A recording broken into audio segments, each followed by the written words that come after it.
We'll start with a comment from Coach Shaver, and then we'll open up for some questions. Marcus Kitts is on his way here shortly.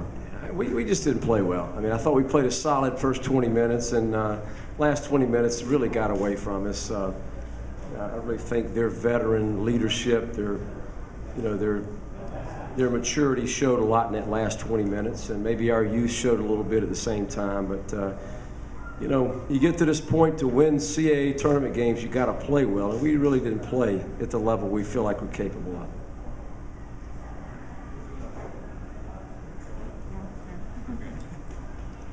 Well, Tony, we discussed it a little bit ago, but really they were focused on Quinn. And when you have such a young team, is it just hard to have someone kick it into gear on the stage and make up that point production? Yeah, that's not the first time this year, but they obviously, after his 35-point performance last night, really zeroed in on Quinn. He had a very difficult time getting open.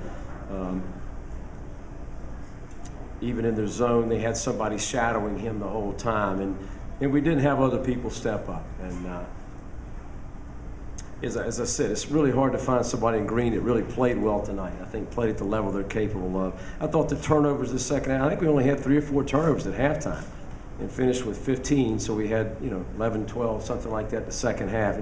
Really a factor in the ball game, I think. Tony, I remember before the season you said this would be kind of a test of where the program is after going to the title game twice in 3 years. You lost some significant pieces. You've only had a little bit of time to step back with the game having just ended. What's your instant thought on how this? Yeah, I mean, it's a good question. Really was hopeful this year that we would stay in the top half of this league. We lost 4 very good seniors, as you know, but felt we had some strength coming back in the upper class positions, and obviously we weren't able to do that. But I think it's we had a lot of people, a lot of players, a lot of coaches, a lot of administrators worked very hard to get us where we've been the last 2 or 3 years, and we'll work just as hard to get right back there. We weren't able to stay in the top part of this league this year. Now, I'll tell you, we weren't far from it, though. I think that's an important thing for us to remember. We look at the number of games, and tonight wasn't one of those, but where we were so close with so much youth on the floor. But I think we'll get back there. I really do.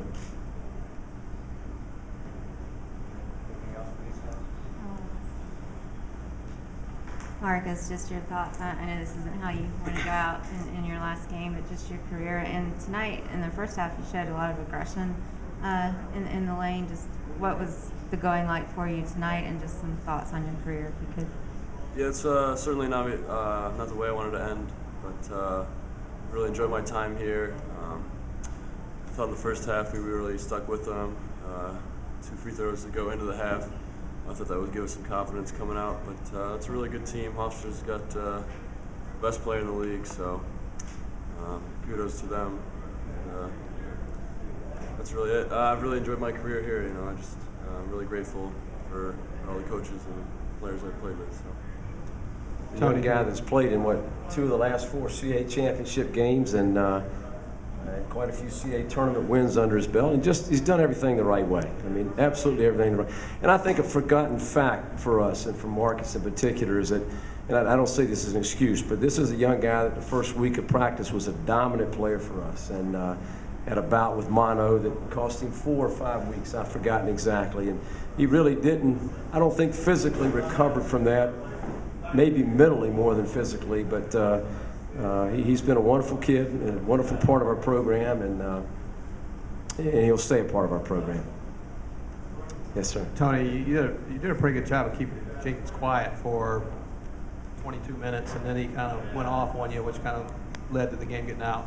How difficult is it to keep him down for the whole game? Well, it's been difficult for us, that's for sure. The same thing happened at Hofstra at the end of the season. We did a really nice job the first half, and then he just puts his head down, and he's so strong. He's got an NBA body, and when the whistle blows, as it did tonight, and he gets every foul call, he's going to go to the foul line all night. And that, is a factor in the ball game.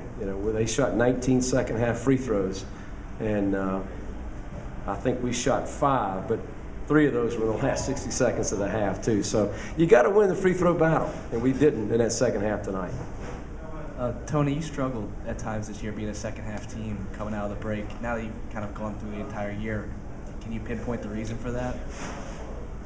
You know, I think great teams are consistent, you know, for 40 minutes, and we weren't consistent for 40 minutes night in and night out. I think that's a hard thing to do for young people sometimes. I thought last year's team, for example, such experience, we were solid as a rock almost minute by minute. And tonight, or this season, we were up and down. I think part of that's youth, but not all of it. You know, I mean,